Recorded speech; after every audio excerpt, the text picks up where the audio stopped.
Ce lundi 19 juin 2023, Anne-Sophie Lapix a eu l'opportunité de s'entretenir avec l'homme d'affaires controversé Elon Musk. Et la journaliste ne s'est pas laissé faire lorsqu'il a fallu le confronter à sa décision d'acquérir Twitter.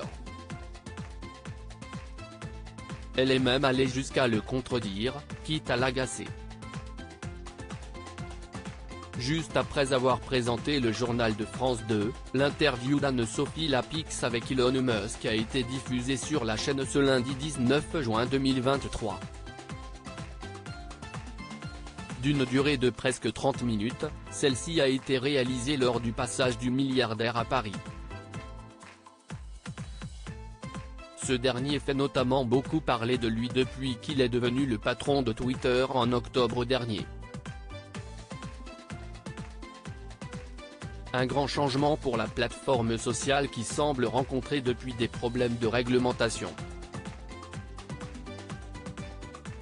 En effet, Anne-Sophie Lapix lui a rappelé, sans tourner autour du pot, que les posts incitant à la haine étaient de plus en plus présents sur le réseau. Elon Musk interrogé par Anne-Sophie Lapix sur les messages de haine sur Twitter. Vous parlez de recherche de la vérité. Ce n'est pas vraiment votre priorité sur Twitter.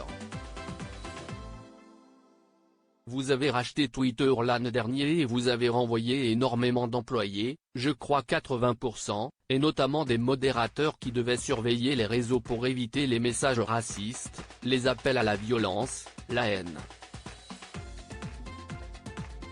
Est-ce que vous ne regrettez pas ce choix aujourd'hui qui était quand même radical ?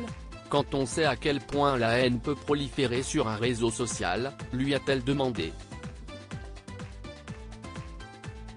Très sûr de lui, Elon Musk s'est alors appuyé sur des chiffres, approximatifs, qu'on lui a partagés pour se défendre. En fait, nous n'avons pas réduit l'activité de modération à proprement parler, la modération est réalisée par à peu près 4000 modérateurs qui travaillent là-dessus et le travail est resté à peu près le même. Alors, tout ce qui est discours de haine a diminué de 20 à 40% depuis l'acquisition.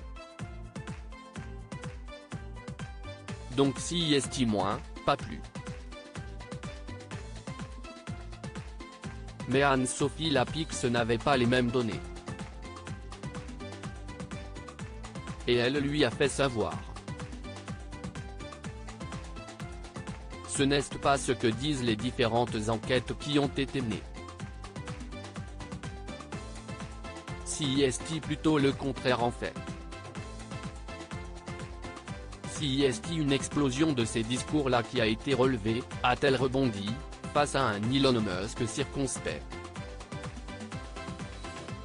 Et pour elle de préciser, ce sont différentes études menées, qui ont été faites d'ailleurs même par des Américains, qui ont compté le retour de compte qui avait été supprimé.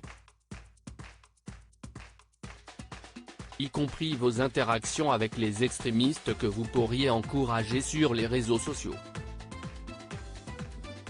Si est tout ce constat-là qui a fait partir d'ailleurs des annonceurs. Mais le milliardaire est resté sur ses positions, assurant que le nombre de messages de haine avait bien diminué sur Twitter depuis qu'il en était le directeur général. Je crois de 30%, a-t-il estimé. Alors, il faudrait regarder les données. Sans les données, on ne peut rien prouver.